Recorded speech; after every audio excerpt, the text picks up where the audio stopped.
Bonjour tout le monde et bienvenue à cette nouvelle vidéo. Alors aujourd'hui j'ai décidé de répondre à plusieurs questions. Donc ce sont des questions qu'on a pu me poser depuis que j'ai Mia.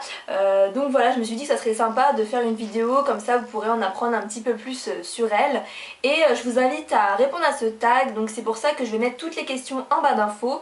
Donc comme ça vous pourrez répondre soit dans les commentaires ou alors en faisant votre propre vidéo. Voilà, autre information que je voulais vous dire avant de commencer. Donc je viens de créer un compte Instagram, donc c'est Mia le tiré du 8 Morgane, donc voilà pareil ça sera noté en barre d'infos. Donc je vais commencer à répondre aux questions. Alors la première question, comment s'appelle ton chien ou ta chienne? Donc elle s'appelle Mia. Pourquoi ce prénom? Alors on a choisi ce prénom parce que tout d'abord vu qu'elle est née donc cette année, c'est-à-dire en 2016, c'était l'année des M, on voulait un prénom qui commence par M. Et c'est moi qui ai donné l'idée parce qu'en fait il y a un livre que j'aimais beaucoup, enfin plusieurs livres, c'était les aventures d'une princesse qui s'appelait Mia. Et j'aimais beaucoup ce prénom, je trouvais qu'il était joli. J'en ai parlé avec mon copain et il m'a dit c'est vrai que ça sonne bien, c'est un prénom qui est court, qui est simple. Donc voilà, pour ça qu'on l'a appelé Mia. Troisième question, quelle est sa race? Donc c'est un berger blanc suisse. Pourquoi cette race? Alors en fait au début on était parti pour prendre un berger allemand parce que mon copain aime beaucoup les bergers allemands. Du coup on a été voir des élevages, sauf que ça s'est pas très bien passé. Et moi c'est vrai que j'aimais beaucoup aussi les bergers blancs suisses. Il y a plein de races de chiens que j'aime beaucoup, hein, ça c'est sûr, mais c'est vrai que je me suis dit que c'est peut-être celui qui ressemblerait le plus, du moins physiquement, au berger allemand. Et donc j'en ai parlé avec mon copain, je lui ai dit ah, c'est vrai que j'aime bien aussi les bergers blancs suisses. Après il m'a dit bah si tu veux on peut aller voir un élevage. Là justement il avait vu qu'il y en avait un qui proposait des petits chiots. Si tu veux on va le visiter, on va voir comment ça se passe et puis après on verra. On avait prévu d'autres élevages en fait, on voulait vraiment voir plusieurs élevages avant de faire notre choix. Et donc dans la même journée on avait d'abord donc l'élevage avec les bergers blancs suisses et après il y avait deux autres élevages il me semble avec des bergers allemands et puis le lendemain on avait encore prévu d'autres rendez-vous. Et donc voilà, sauf que bah, quand on est arrivé, on a vu la petite Mia, enfin ça s'appelait pas Mia à la base, elle s'appelait Mulan. Et bah, on a craqué en fait, on a craqué sur sa petite bouille et puis bah en fait on n'a pas été voir les autres élevages, on a dit c'est elle, on la veut. Et donc voilà comment ça se passe. Ensuite, cinquième question, quel est son âge? Alors elle a tout juste 7 mois et donc elle est née le 18 avril 2016, donc voilà pour permettre de calculer. Et à quel âge l'as-tu eu? Alors on l'a vue, elle avait 2 mois et 3 semaines exactement. J'ai mon appareil photo qui vient de me lâcher, je continue avec mon portable, j'espère que ça vous changera pas trop. Et pareil, il y a Mia qui vient de s'installer juste derrière. Ce qui est sûr c'est qu'on ne va pas trop la voir. Elle fait des bêtises comme d'habitude. Normalement elle n'a pas trop le droit d'aller en haut, sauf que bah là je me suis dit vu que je filme, vous pourrez la voir un petit peu, sauf que bah en fait on la voit pas trop donc... Mia! Ça tu peux jouer avec ça? Garde.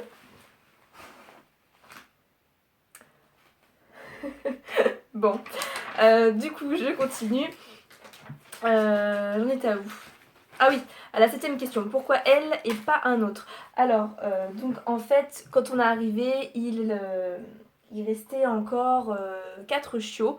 Donc il y avait 3 mâles et une femelle, donc Mia. Et c'est vrai qu'avec mon copain, on voulait absolument une femelle.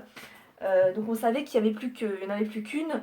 On s'est dit que bah on verra bien, c'est vrai qu'on préférait choisir, mais bon, on s'est dit on va voir comment elle sera. Et en fait, bah, on l'a trouvée vraiment... Mais tu fais quoi? Et bon, on va y arriver, je continue. Donc je disais, donc on est arrivé, donc c'était la seule femelle, on le savait déjà. Et quand on l'a vue déjà, on a fait oh mon dieu, elle était tellement mignonne dans les bras de l'éleveuse. Et elle l'a posée par terre, je me suis dit je vais essayer de voir, je vais essayer de l'appeler. Et je l'ai appelée, elle est venue tout de suite vers moi. Après elle a été jouer avec les autres chiens. Après je me suis dit tiens je vais essayer de la prendre dans mes bras. Pareil, elle a rien dit. Bah, juste à un moment donné elle avait un peu marre forcément. Et donc du coup je l'ai laissée aller jouer avec les autres chiens. Enfin vraiment ça se voyait qu'elle était sociable, qu'elle était adorable. Enfin, que l'élevage était génial. Donc je me suis dit, enfin on s'est dit plutôt voilà c'est parti. On la prend, c'est obligé. C'est pour ça qu'on a pris Mia et pas un autre chien. Ensuite, 8ème question, quelles sont ses qualités et ses défauts. Alors, elle a beaucoup de qualités, elle a aussi des défauts comme tout le monde, mais c'est vrai que c'est vraiment un chien, mais d'une gentillesse, vraiment, elle est adorable, elle est tellement gentille. Ah, c'est vrai, elle ferait pas de mal à une bouche, mais Mia, tiens, elle ferait pas de mal à une bouche, elle est très très joueuse comme vous pouvez le voir. Enfin voilà, elle a plein de qualités, elle est très sociable. Qu'est-ce que je pourrais dire d'autre? Non, vraiment, c'est un amour. Elle adore les câlins, elle adore être avec nous, auprès de nous. Et dans ses défauts, comme on peut voir, elle fait beaucoup de bêtises. Bon, bah, ça, c'est normal aussi, elle est jeune. Après, autre défaut, c'est vrai que elle est un peu brusque parce qu'elle doit pas savoir, mais elle est quand même grosse, lourde, elle pèse quand même plus de 20 kilos. Et bah, des fois, elle va peut-être nous sauter dessus ou quoi pour nous dire bonjour, tellement qu'elle est contente d'arriver avec toute sa force. Et des fois, c'est vrai que bah, on la sent bien, quoi. Elle est un petit peu lourde, mais ça, elle sent pas. Donc voilà, après, sinon, un autre défaut qu'elle a, c'est qu'elle est très très têtue. C'est une tête de mule, mais alors d'une force, tête de mule. Voilà, après elle a quand même plus de qualités que de défauts. C'est vrai qu'on a vraiment de la chance d'avoir un chien aussi gentil, aussi sociable, voilà. Justement, l'autre question va avec celle-ci. Est-ce qu'elle est sociable avec les autres chiens et les autres animaux? Alors oui, oui, oui, elle est extrêmement sociable, peut-être même des fois un peu trop, parce que des fois ça nous est déjà arrivé de tomber sur des chiens méchants. Et donc c'est pas de sa faute, parce que nous à chaque fois on la rattache, mais la faute de la personne en face. Et donc elle va même pas essayer de se défendre en fait, elle dit rien du tout. Elle a jamais essayé de mordre, de grogner, voilà, elle est vraiment très sociable. Et avec les autres animaux aussi, alors par contre il faut un temps d'adaptation on va dire. Par exemple, nos voisins ils ont des poules et elle a été habituée depuis toute petite à voir les poules.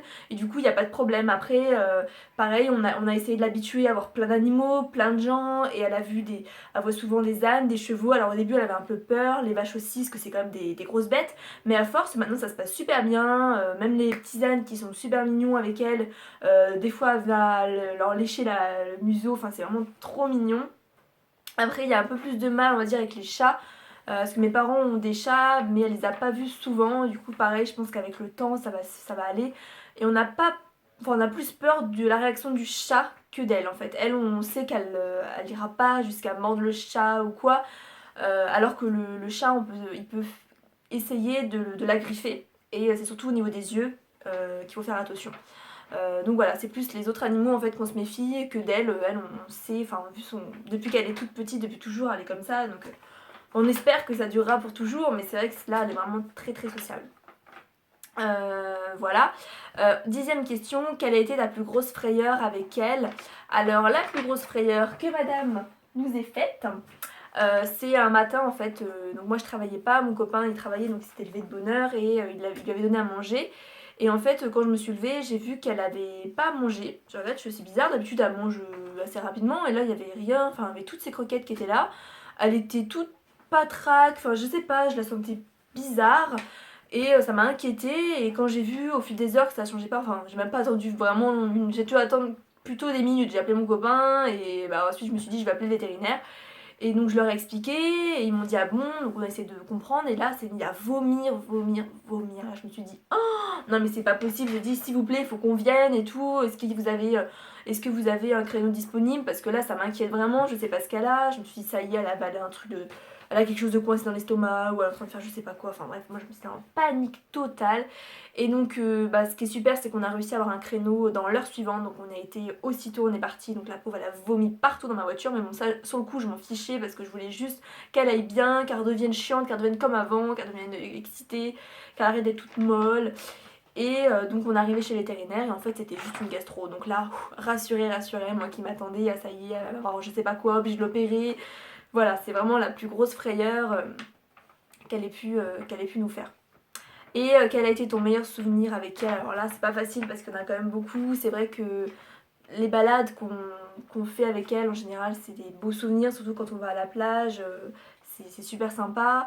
Après, je dirais quand même que mon plus beau souvenir, ça a peut-être été le jour où on l'a vue, justement. On l'a vue et où est-ce qu'on est revenu la chercher. C'était vraiment. C'était génial. Et quand elle est venue à la maison aussi, enfin, tous ces moments-là, c'était peut-être ça, mais un souvenir avec elle. Mais sinon, tous les jours, on en fabrique de nouveaux. Donc voilà. Et la dernière question, est-elle baladée en laisse ou en liberté? Alors là ça dépend en fait des endroits où est-ce qu'on va en fait. C'est vrai qu'on a la chance d'habiter pas loin de la mer, pas loin de forêt, pas loin de plein d'endroits en fait où avec des étendues où est-ce qu'on peut la laisser en liberté justement. Et donc dans ces cas-là, là on la laisse en liberté, elle adore, elle court partout. Et en plus ce qui est bien c'est qu'elle reste à côté de nous, elle va pas essayer de s'enfuir, donc ça c'est génial. On l'a habituée depuis toute petite aussi. Après en ville ou quand il y a beaucoup de monde, parce que c'est vrai que quand il y a des chiens ou quand il y a d'autres gens, là par contre elle nous écoute un peu moins. Et en plus, je te vois, et en plus, elle a tendance là justement s'écaper et pas trop nous écouter. Donc dans ces cas-là, par contre, on va la rattacher. Mais sinon, voilà, c'est plus souvent en liberté quand même, mais ça dépend des endroits. Sinon, quand il faut, on préfère la laisser en laisse par peur qu'il lui arrive quoi que ce soit. Qu'est-ce que tu as trouvé encore toi? Donc voilà, la vidéo est terminée, j'espère qu'elle vous aura plu. En tout cas, je vous dis à très bientôt pour une prochaine vidéo. Là je suis désolée, j'ai été absente pendant un long moment parce que j'ai eu des problèmes avec mon appareil, j'ai travaillé beaucoup donc j'ai pas eu le temps d'en faire une pendant plusieurs semaines. Mais là je vais en faire une dans pas longtemps. Et pareil sur notre compte Instagram, je posterai régulièrement des photos. Donc voilà, donc je vous dis à très bientôt, je vous fais plein de gros bisous. Et Mia aussi!